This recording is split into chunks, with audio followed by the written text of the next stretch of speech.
Lang kumalat ang mga litratong ito sa social media, lalo na sa Facebook. Nasa Pilipinas daw ang mga miyembro ng One Direction. We love Wani! Look alike! Relax lang mga fans. Copy lang sila ng mga sikat na miyembro ng paborito ninyong One Direction. Sa dami ng mga request sa Facebook, hinanap namin ang mga ka-lookalikes na ito. Nahagilat namin sa Bulacan ang ka-lookalike ni Zayn Malik ng 1D. Siya ay si Abud Sawan, 18 years old na Filipino-Palestinian. Ang simpleng buhay niya bilang estudyante na mukhang pinulabog ng social media. Nag-text ko sa akin yung friend ko, sinabi niya na po na ayun nga po, nag-trending daw po ako sa Twitter. Nakalagay po sa picture, hashtag, hanapin si Totoy Zayn from Pilipinas. Kita niyo naman ang mga mata niya, bukog ng muka at appeal, carbon copy ni Zayn Malik.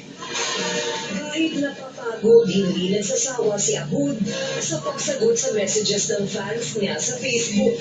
Halos lahat po nung nagpa-follow sa akin, pinafollow back ko po. Para po, kumbaga parang feedback na lang po sa kanila. Tulad din ni Zayn, mahilig din sa musika si Abud. At ang galing niya sa paggitara ay lalong nagpakilig sa fans ng One Direction.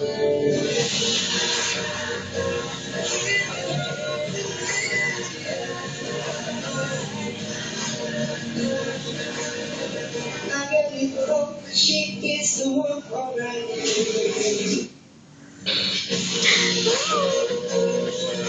Nadiskubre naman namin ang ka-lookalike ng isa pang miyembro ng 1D na si Niall Horan.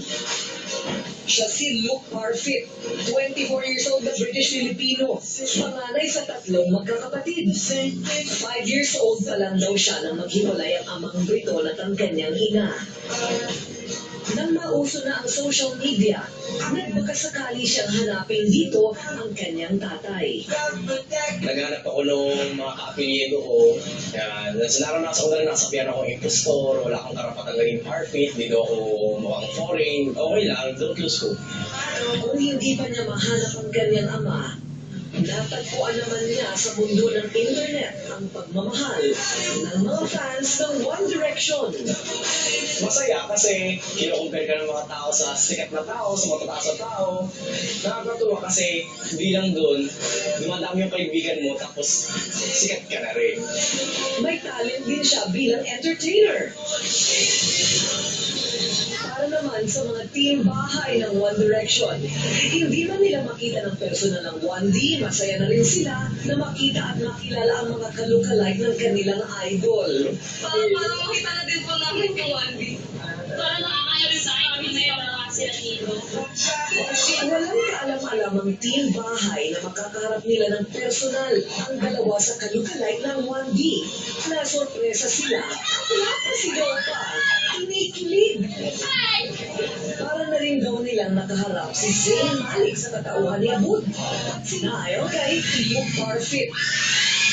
Patuloy na pinagpipilihan sa internet ang kanilang mga idol at ang mga lokal at international celebrity ka-lookalike. Malaki man ang pagkakaiba ng kanilang